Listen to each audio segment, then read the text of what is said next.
Hey, this is Bert from Season Gaming, and we just wanted to do a quick unboxing of the Nintendo Switch. Pretty hard to come by, but I'm already seeing them on Craigslist and eBay for ridiculous amounts. So I'm actually coming into this pretty raw. I've seen a few places do it. I cut myself off. I didn't want to see the whole thing that other sites were doing, and I wanted to come in and show everybody what we got. So very small box, pretty same material you see all the time. A lot smaller than a typical console, as you can pretty much imagine. It's a handheld with home console abilities. So let's get right to it. The very bottom, no tape, just a quick removal here. Let's go ahead and see what Nintendo has given us. So all the setup options on how to set up the console. I'm going to be having a video comparing it to other console sizes and other handhelds that you might come across or maybe own. So to get started, very small. I'm not sure if I expected it to be some massive handheld, but it's really small. Let's see what we have with the first part. The whole part comes off, and as you can see, the main console here, your Joy-Cons on the side. We pull this out. The dock, once again, very small. I'm not sure if I expected bigger, but you have your dock, as many have seen online. Very simple, not much hardware here.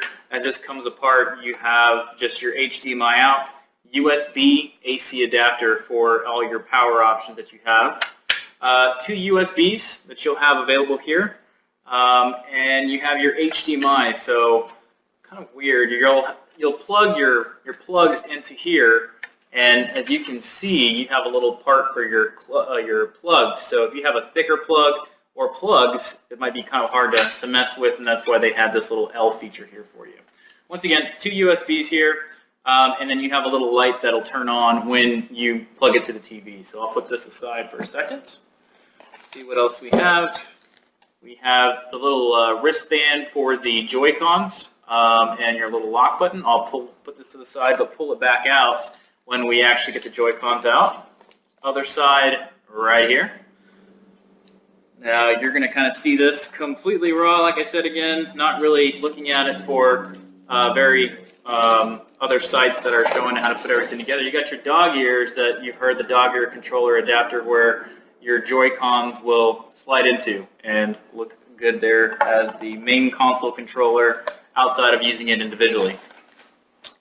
HDMI cable, glad Nintendo still does this. As we know from a few other companies, they didn't really use the HDMI cable in a lot of their bundles. You had to buy that separately. And then you have your AC power adapter. So let's look at this. I'm going to put this box down for a second. And typical AC power adapter, kind of big. So if you're coming off a wall that has maybe a slim thing, or if you have a power cord adapter that has multiple, might be an issue for you, but not too bad. Let's check out the length on this just to make sure it's long enough for, depending on where you're putting your dock. Let's see what it looks like. So pretty long. I'm guessing somewhere in the 3 feet range.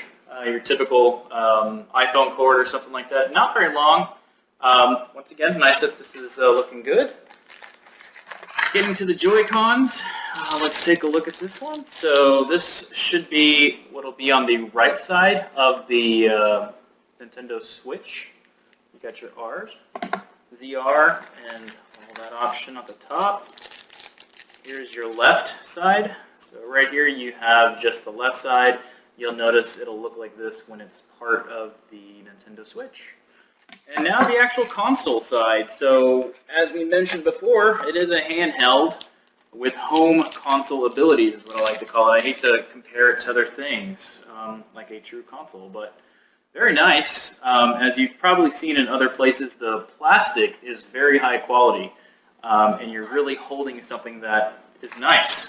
So let's put this together, and let's slide them right on.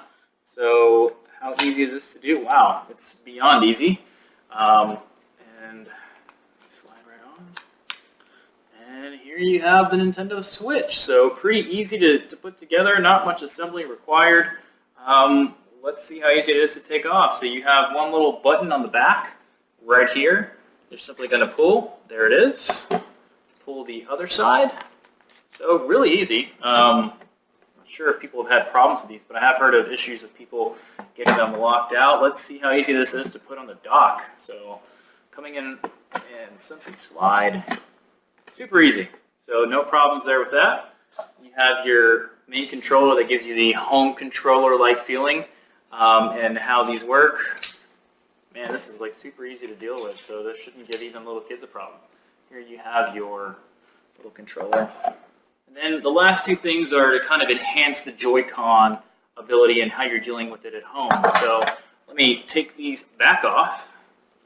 Once again, really easy to remove with the little button on the back. You can even use the top rear that has a little round side to kind of grip from. But so here's where I have seen some issues with people not putting these on properly. So they put the wrong one on the other side. They are different. So let me slide this on. Pretty easy to see which one's which. So this one's going to, the bottom will slide down. And that was easy. Pretty easy like that. You'll have a little plus sign on the back of this one. And on this side,